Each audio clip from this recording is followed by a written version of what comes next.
See if the man in the back gives me a voice. Good morning, everybody. It's good to see you all here. I'm Dylan. You might know me from last year. If not, then nice to meet all of you. I hope to talk to some of you in person during the conference. I work at Sociomantic. I'm our VP of Development, and I do a lot of cultural things, so trying to connect people at Sociomantic to the technology community outside of our offices. So that means that I do things like organizing DConf in partnership with the D Foundation, which has just been a huge pleasure, a really big honor. Being asked to MC is a really big honor as well. So I'm really excited to have everybody back for a second year here in Berlin. And I want to give a huge shout out to Heimathafen staff, and also our streaming crew and our video crew as well, and all of you for making it out here if you're not from Berlin or Germany.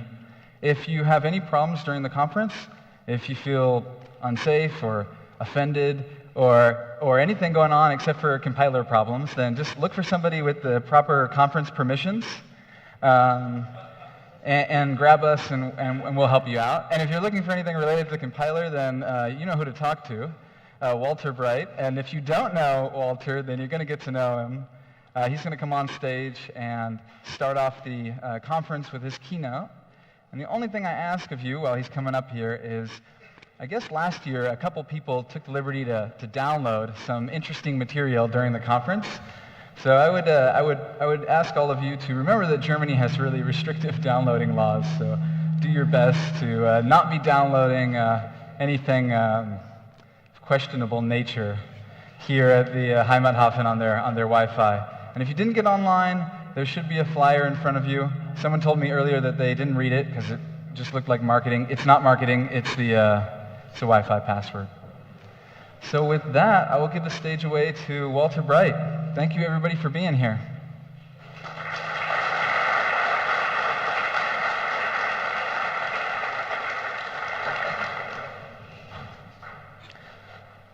Well, guten Morgen. It's good to be back in Berlin. I'm glad to see all you people back here today. And there's a couple really exciting things happening indeed just recently. The first one, most of you already know, but I'll announce it anyway, that DMD is now fully open sourced. We got all the required approvals from the copyright holders and stuff, and everything's all open source, so there should be no more barriers to using DMD.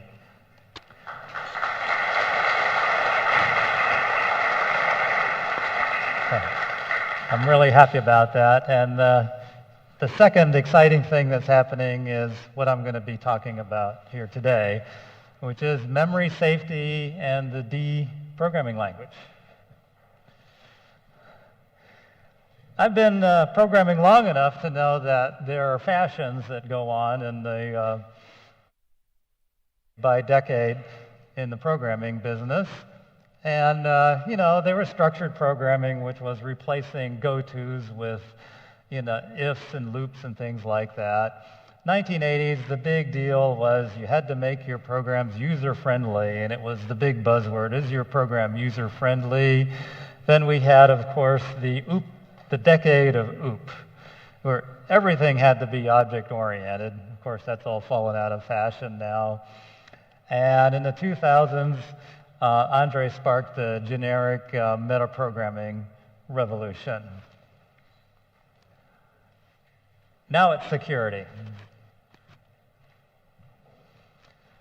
Programs have grown in scale. They've proliferated into almost everything, and an almost daily occurrence is a headline like this, where somebody finds a way to hack a major piece of infrastructure or a software product and cause a big mess for everyone. My prediction is that these things are so expensive that it's no longer going to be tolerable to program in an memory unsafe language for a large project. And the only way to do that is to have a programming language that offers memory safe guarantees. It is true, though, you can write memory-safe code in any programming language, including assembler. The problem is how do you know it's memory safe? Memory unsafety bugs tend to hide out for years in otherwise code that looks like it works fine and appears to work fine, and then somebody discovers a way to hack it, and it suddenly is not memory safe anymore, and you have a disaster. If you have a 100,000-line program, how do you know it's not memory safe? How do you know it's memory safe? Even if you have your best experts look at it and say it's memory safe, then somebody fixes a bug, somebody adds a feature. How do you know it's still memory safe?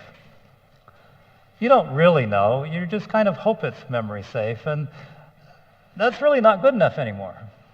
It's good enough with small programs, like programs that only run on the desktop that are not connected to the internet, but with anything connected to the internet anymore, it's just not acceptable. Sometimes it comes up, what do you mean by memory safety? Sometimes people think memory safety means no bugs in your code. That's not true.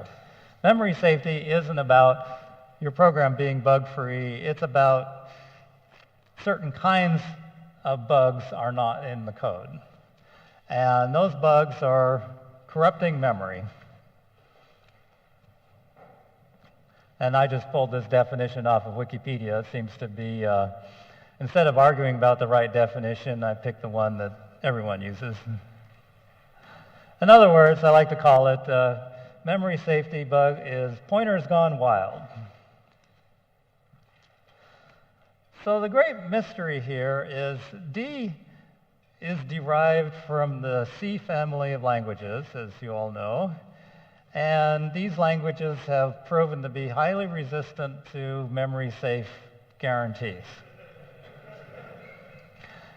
There have been a lot of attempts at it.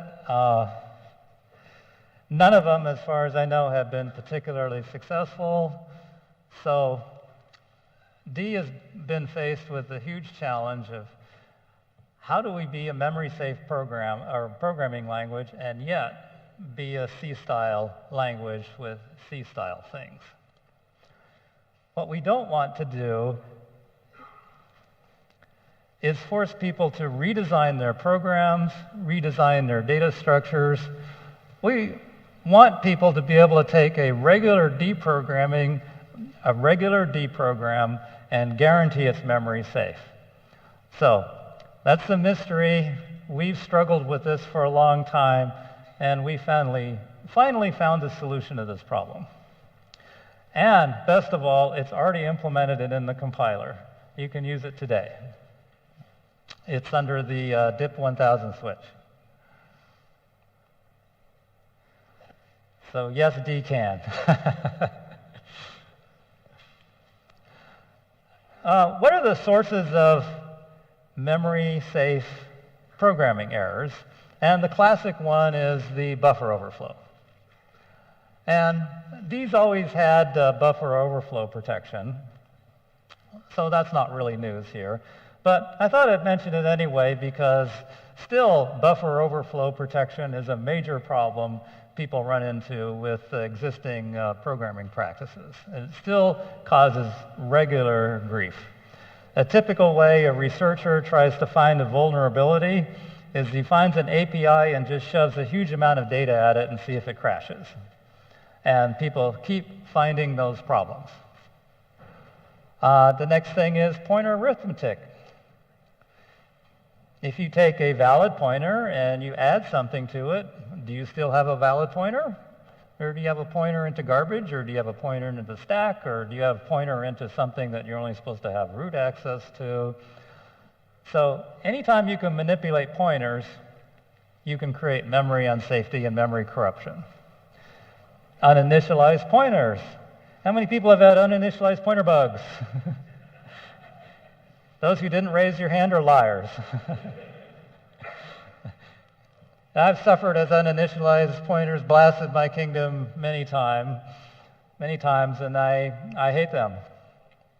So D needs a way to deal with uninitialized pointers. Another problem is, D being a systems programming language, you can cast any random piece of garbage and call it a pointer. How can you possibly make that memory safe? Misaligned pointers. The memory manager, indeed, the automatic memory manager, only looks for pointers that are aligned because it's faster that way, and it can scan the memory much quicker if it only looks for aligned pointers.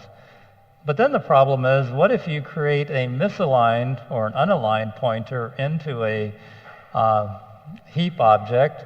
The scanner will miss it, it will get freed, and then you have a memory corruption bug. So we're going to have to find a way to prevent any misaligned pointers. A particularly pernicious problem is pointers into expired stack frames.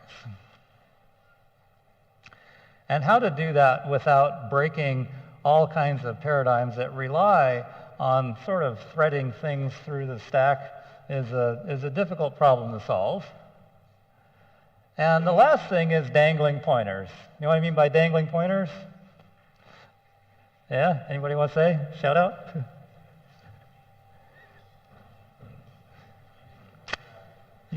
You free a pointer, but you keep using it.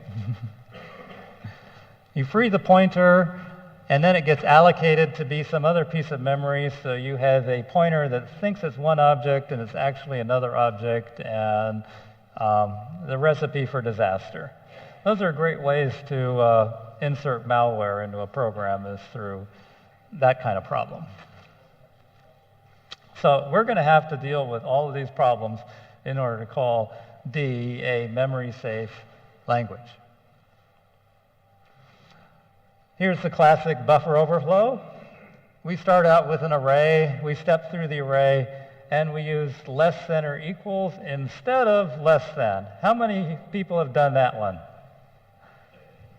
Yeah, I know, the people who kept your hands down, you're all liars. If you program, especially in the early days, you do this. It's gotten so bad that whenever I see less than or equal in a for loop, it's immediately, it's a red flag time, because probably you goofed that up. And I deliberately set up things so I never have to use less than or equal. I always just use less than. But being careful about that isn't good enough. Because remember I said we need a memory safety guarantee, which is not the same as just training your programmers to be better programmers. That just doesn't scale, it just doesn't work. Because even the best programmers make mistakes. I know that from bitter experience. In fact, the better a programmer you are, the more likely you are to make mistakes, because you think, I don't make mistakes like that. That's why airplane pilots use checklists, by the way, is because no matter how good a pilot you forget things. So the solution is arrays, unlike in C, do not decay to pointers, which means that the length of the array is carried along with the array. And if you have the length there, a runtime check can be inserted, or compile time if your compiler is good enough, to check to see if you've gone off the end of the array or off the beginning, and raise an exception if you do that. So it's a very simple thing, and it works, and it just seals off that problem. And most modern languages these days do this sort of thing, because it's real easy to do, and it works. So, like I said, our arrays carry the length along with them, and this is how they do it. An array is actually a little struct with two members in it, the pointer to the data and the length of the data. Unfortunately, it's easy to lose this. All you have to do is take a pointer to the beginning of the array, start stepping through the array, and compiler doesn't know that you ran off the end, because doing arithmetic on a pointer. So, how is D going to fix this problem? We're not going to allow pointer arithmetic. So now you're thinking, how is D a systems programming language that doesn't allow pointer arithmetic? And of course, the solution is you can mark code as being safe code or systems code. If you mark it as systems code, it doesn't do safety checks. It lets you do whatever the heck you please. If you mark it as safe code, it's not going to let you do pointer arithmetic. And you still might think that this is a crippling problem, but in actuality, it turns out that you rarely need to do actual pointer arithmetic. So the amount of code you have to write as systems code is very small. And even better, system code is marked as system code. So when your QA staff is reviewing the code and they see something marked system, the red flags go up, and that gets extra scrutiny. So for the rest of this talk, if you don't have code marked as safe, these checks don't apply. So our next source of memory corruption is uninitialized pointers, where we declare a pointer and we forget to initialize it. Who's done that? Okay, every one of these bugs, I've done them over and over and over again until I'm sick of these sorts of problems. They cost me hours and hours and hours to find them. It's all time wasted. I'd rather not have this problem. And D has always solved it by, if you don't provide an initializer for a pointer, the compiler will default initialize it for you to null. Now, the next problem, of course, is what happens if you dereference a null pointer? It's not a memory safety issue, you get a seg fault. Unless, of course, you haven't, and that's because the bottom pages in memory are write protected. So if you try to write to them or read from them, you get a system or a seg fault.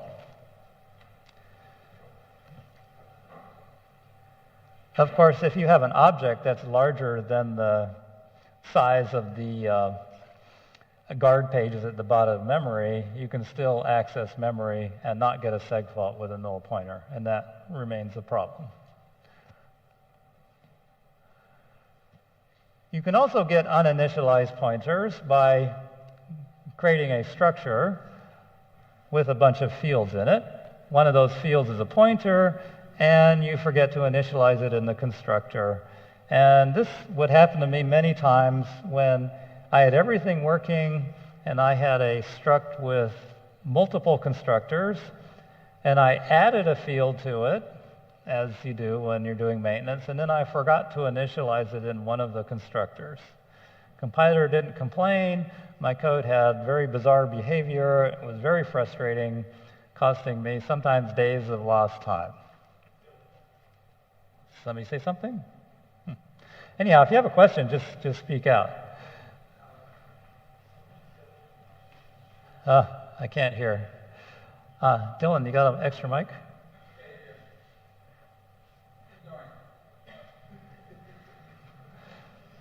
Okay. The same solution for individual locals is for aggregate objects. The fields are all default initialized. And you might also think this is a performance problem because I'm initializing it twice. But it turns out if you have a good data flow optimizing compiler, it can remove the redundant initializations and it doesn't cost you anything. Of course, in system code, you may not want to initialize it at all because for some reason you may be initializing it much later. And there you can initialize it to void. But of course, that doesn't work in safe code. The compiler won't let you do that because it's supposed to be memory safe. But you would use that in system code.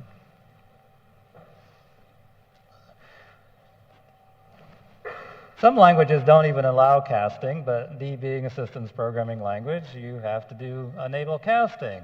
And casting is a blunt instrument that enables you to hammer something so that it looks like something else, whether it is or it isn't, including taking any random piece of data and saying, oh, turn this into a pointer. Now it's pointing to any random piece of memory, which of course has the potential for all kinds of problems. So in safe mode, we don't allow casting something that's not a pointer into a pointer because of that problem. However, we still allow casting a pointer into not a pointer because that's not a memory safety issue. So if like you want to print out what the value of a pointer is, you can do that in safe code, and it's perfectly safe and allowed. Here's another problem. We have two unions where a pointer and an integer occupy the same memory, and it's a more subtle form of the same casting problem. You basically having pointers overlapping with non-pointers, and in safe code, this is simply disallowed. And the compiler catches it. You can also have things like a pointer to a byte, try to convert it to a pointer to an int. Now you have a pointer to something that is past the end of where it's supposed to go. You have essentially a buffer overflow there, and the compiler picks that up and prevents that. But of course you can go the other way. You can cast a pointer to a larger type to a pointer to a smaller type. That still works. Here's the alignment problem. If I do byte packing, the I is located at offset 1 in the struct, and if we cast that to, or if we take the address of that, and we now have a misaligned pointer, and so that's disallowed. So I know what you're thinking, boy, these are a lot of restrictions. Can I actually write code with these restrictions? And it turns out that, yes, you can.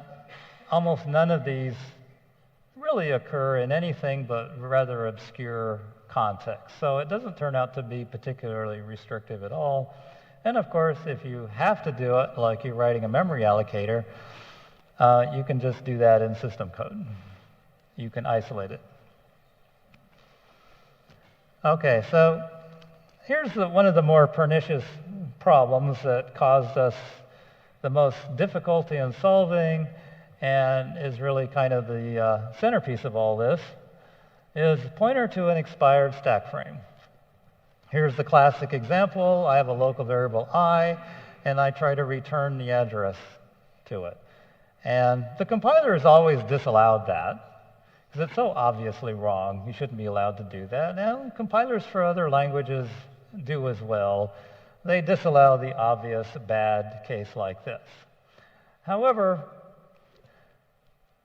it's easy to trick the compiler into letting you do that. All you do is you take the address of the local, store it in another local, and then maybe do some other processing and return that other local, and boom, you've got a pointer into an expired stack frame. Now, it turns out that people actually rarely write code that is this kind of error, but it happens just often enough to be disastrous when it does happen. I found when I started using these memory safety protections in D, I actually found a couple of pieces of code that we've been shipping for many years that had this bug in it, and nobody knew it. It's easy to have these things hide in there, especially if you have templates and aggregate types and complex structures. These things can lurk in there unknown, unnoticed for years. Until, of course, out in the field, somebody hacks the program, and then you've got a disaster on your hands. So we introduced ref. Ref is just simply a restricted pointer. You can only do a few things with it. Ref is designed so that you can pass references down your call stack. They're really only used for a restricted reference to something that doesn't escape.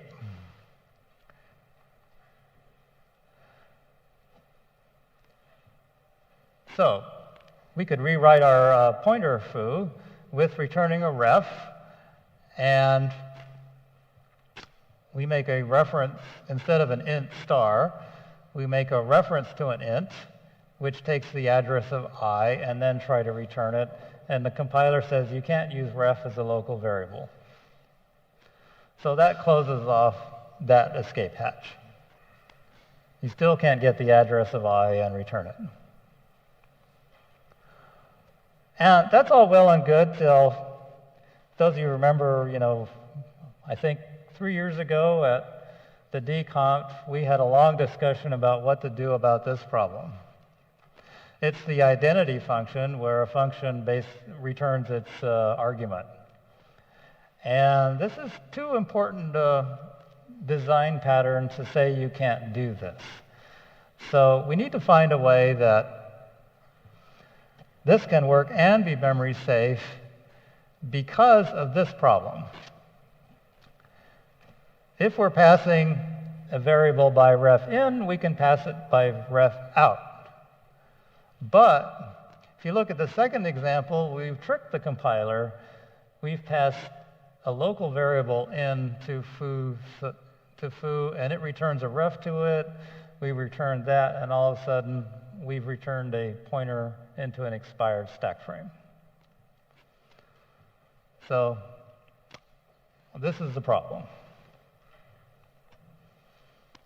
And we solved it by introducing an attribute for a parameter called return, which says that this parameter gets returned. Now the compiler knows where things are coming from, so it knows on that OK line that it's getting J is dereferencing the address of I. The compiler can figure that out, but it's okay because I is still in scope, and so this is a safe operation. But if we tried to return foo sub I, now the compiler complains that I'm returning the address of I, and it can pick these up. So now we've got ref locked up so that it cannot be used to generate escaping pointers into expired stack frames. So it's kind of tricky to understand. Yes, sir. I can't hear you. Dylan's coming with the microphone.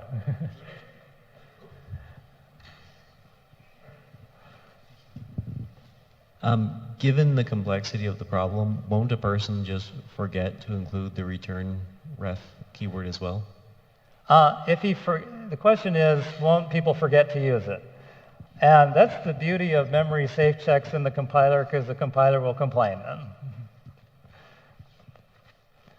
Because if you forget to include it, you'll be returning the address of a variable, and the compiler will complain. So it won't let you make a mistake like that. That's the whole idea of a memory safety guarantee, is it won't let you make those mistakes. Now, it may not give you the best error message, and it may not be clear how to fix it, but at least it will tell you that you can't do this.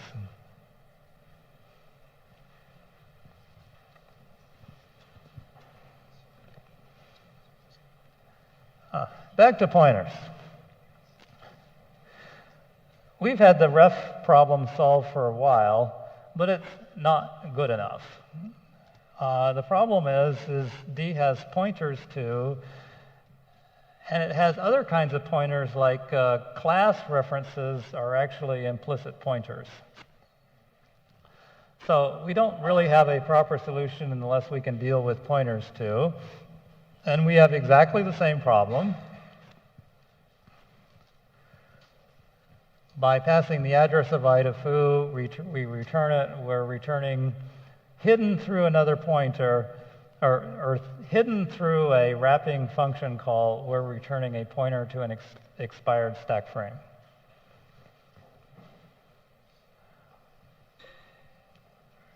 So we came up with another attribute called scope.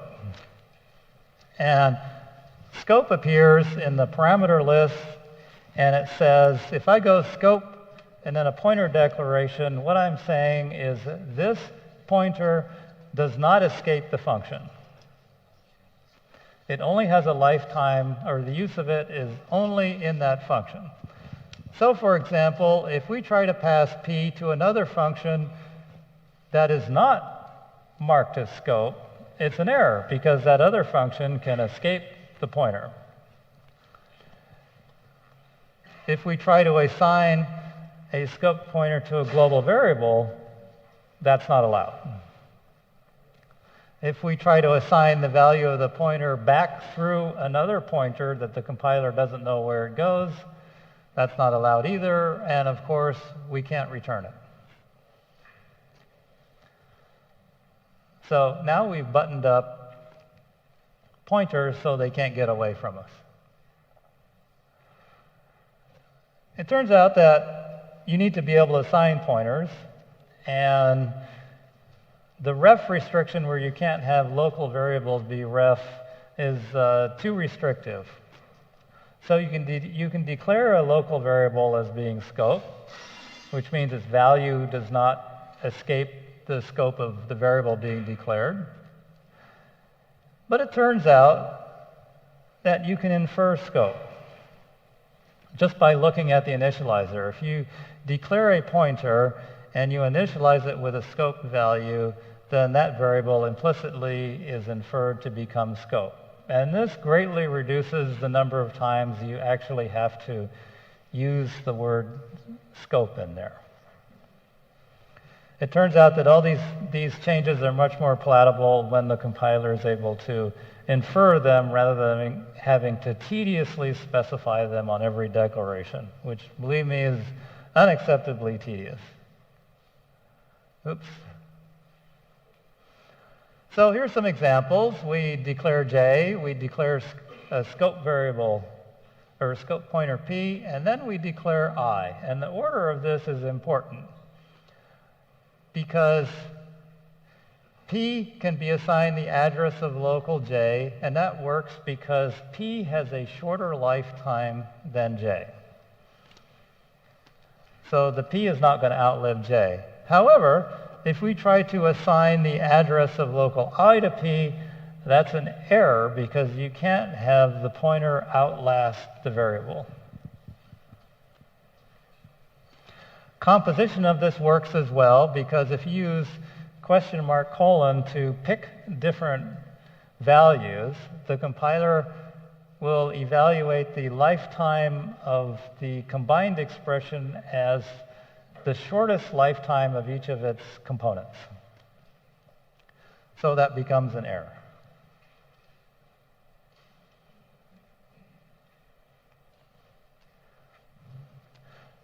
It also turns out to be very convenient for templates that the compiler can infer scope. And this is really kind of the magic beans in the compiler because otherwise you'd have to rewrite or annotate vast swaths of code. And it also makes it fits in with the point of templates as being generic if it can infer attributes for you. So this code is the same code you would have written for years in D, except that now it's memory safe because it infers that it's not doing anything in the function that would be a violation of the scope rules, so it infers it as scope. Walter? Yes. We got a question from the live stream chat. Okay. From QZNC. I know that guy. QZNC asks, could you write scope S equal P? So not a pointer. Scope S equals P. Oh, so is the type inferred as well? Yes, you can, if that's what he meant. So scope S will take on the type of P, and and we'll set it to being the same type as the type of P. Cool, thanks. We'll give you a follow-up if there's another Okay. question or comment. So yes, just like auto and const and all that, when you put scope in front of it, the compiler can infer the type of the declaration as well. And this works for lambdas too. Because lambdas supply the source to the function, that's the lambda function, the compiler is able to infer scope for the lambdas variables. And this works out very nicely because you very rarely have to actually say scope on your lambdas. So we get, just like return ref, we also have return scope, which makes our identity function work.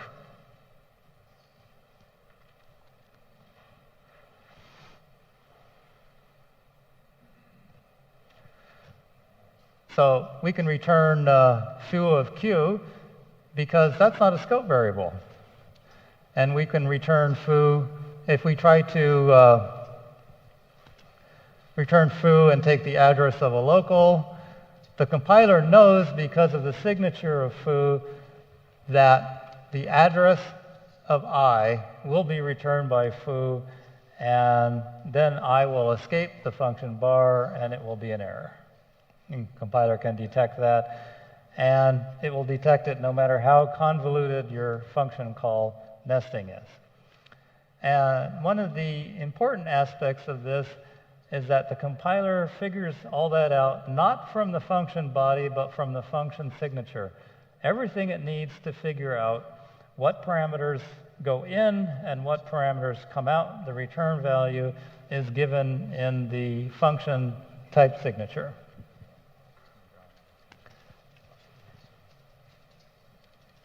So all I talked about was refs and pointers, and there are all kinds of other constructs in D, such as delegates, dynamic arrays, as I mentioned before, object declarations that contain implicit pointers as part of what they are. How does that fit in? Do you have to annotate all those things? And the answer is, if you decompose them in your head into pointers and non-pointers, just apply the rules for pointers to them and it'll work.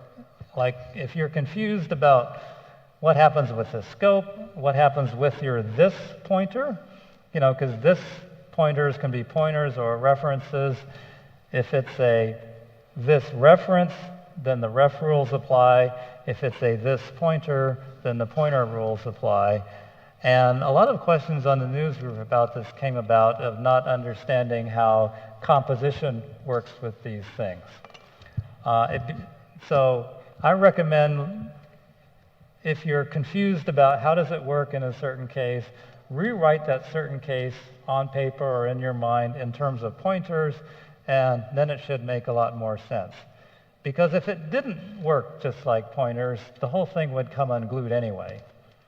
So the rules for pointers must apply equally to the rules for class objects, the rules for delegates, the rules for the this references. It simply must apply, or it doesn't work. So the last problem is the dangling pointer problem.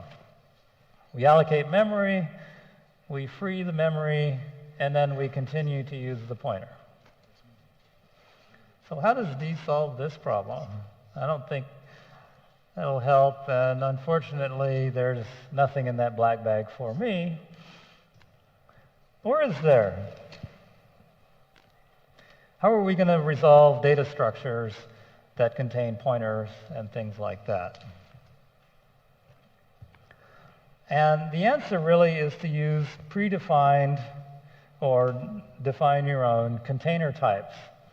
And the container types completely control the access to their contain data.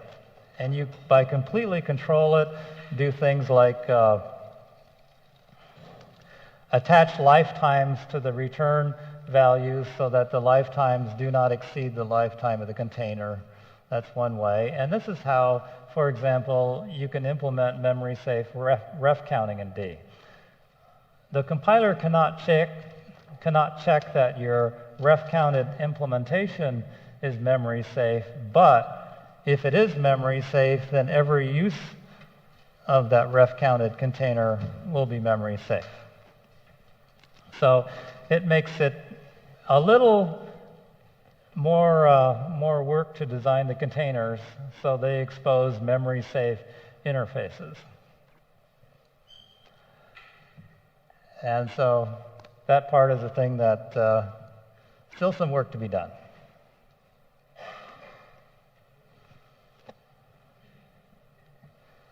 So in conclusion, although this is in the early stages, it's in the compiler and it works. You can control your wild pointers. You can do it with simple annotations that do not require redesigning your programs or redesigning your data structures.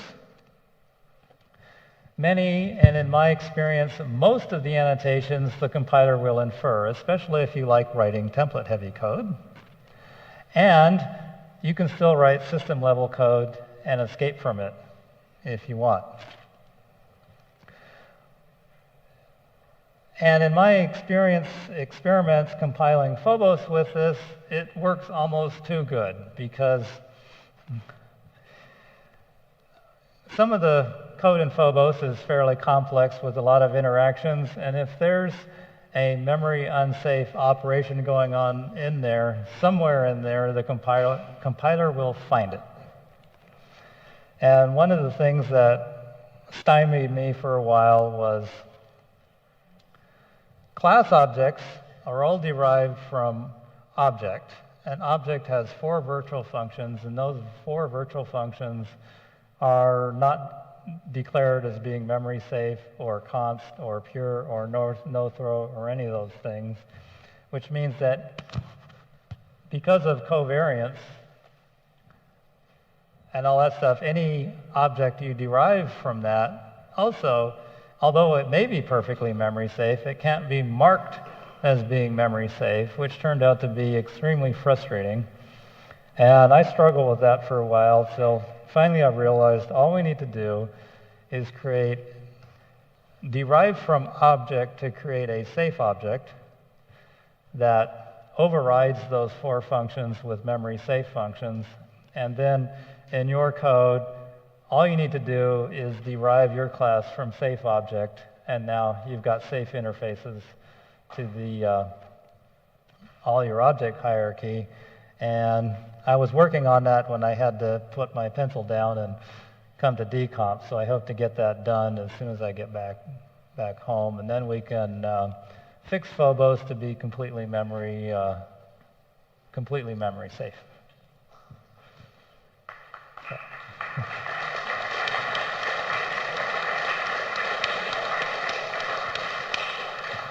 I think this is a really big deal. I think it really puts D in the forefront of useful languages to make memory-safe programs and, you know, get all the benefits of being a modern language and being used for modern stuff. So, questions? Walter, can you summarize again the guidelines for using return scope versus return ref? When should I use one or the other or not? Okay, use return ref when you're passing parameters by reference, and you use return scope when you're passing parameters as pointers. So the return scope applies to pointers, return ref applies to reference types. But should I do it blindly by default, or should I look at what I do? You should look at what you do. I don't think programming blindly is a good idea. But still, even if you just pepper those things in there, the compiler will give you a message if you make a mistake. So yes, you can do it blindly. That's the whole point, is the compiler won't let you make a mistake with this. Okay, so it's a good guideline to a beginner programmer. Use these with these guidelines, put them all the time until it doesn't compile. Well, if he says ref, it's going to be taking the address of something, and you shouldn't take the address of something unless that's what you want to do, because then you introduce aliasing, and you don't really want to pass, integer literals by ref, for example. But also, the compiler will ignore scope if you apply it to a non-pointer entity, and that makes generic programming a bit easier because you don't have to decide in advance if it's going to be a pointer or not. Yes, sir? I have a question. What about alias templates parameters? Is it scoping first for them? Do we need to add a scope annotation for the alias template parameters? What's the deal with this? With alias parameters? Yes.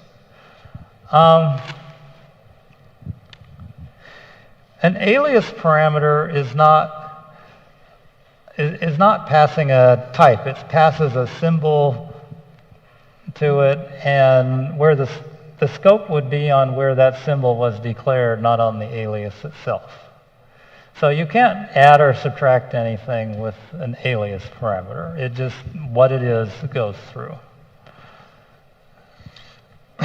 Two questions. The first being, what happens if you assign? You said you can't assign cast a smaller type to a larger type, but you can cast a larger type to a smaller type. Yes. What happens if the larger type is not a multiple of the smaller type?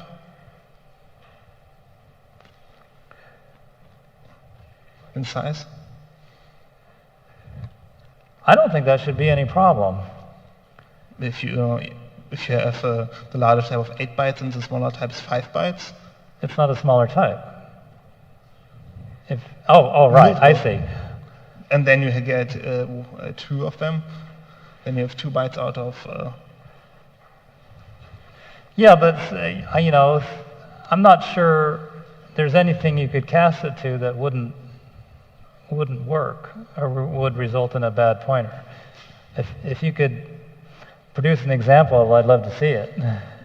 I'll look into it. And the second one, does the DIP 1000 deal with if you have 2 return ref parameters in the same function, and one of them comes from another return ref in the calling code, and one comes from a local in the calling code? All right, that's a great question. The question is, what if you have multiple return parameters? What happens? What happens is it works. Remember the question mark colon example I had earlier, where you had C and then address of A colon address of B.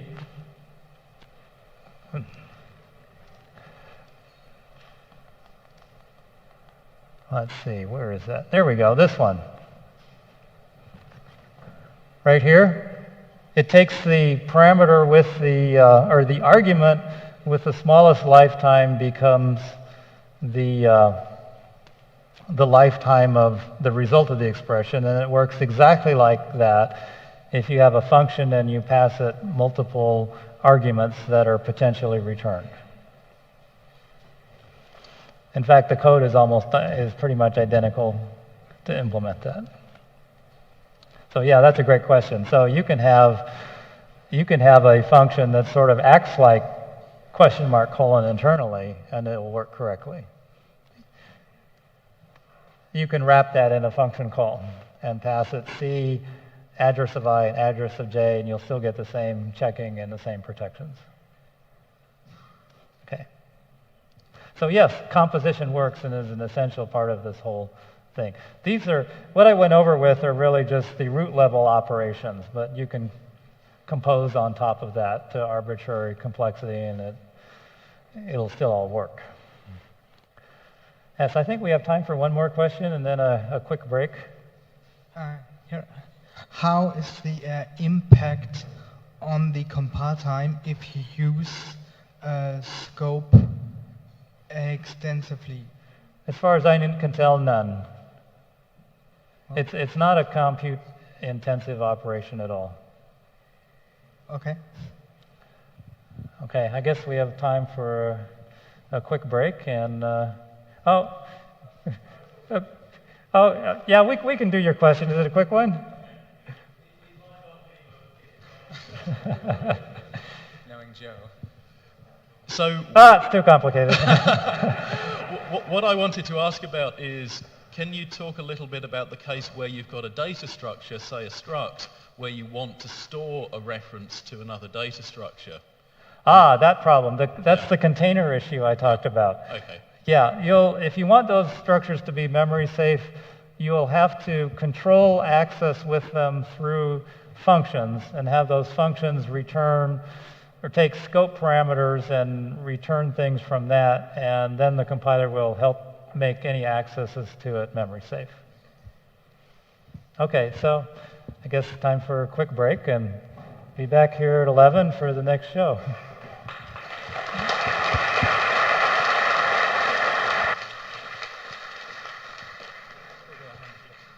De-mic you. I can de-mic you.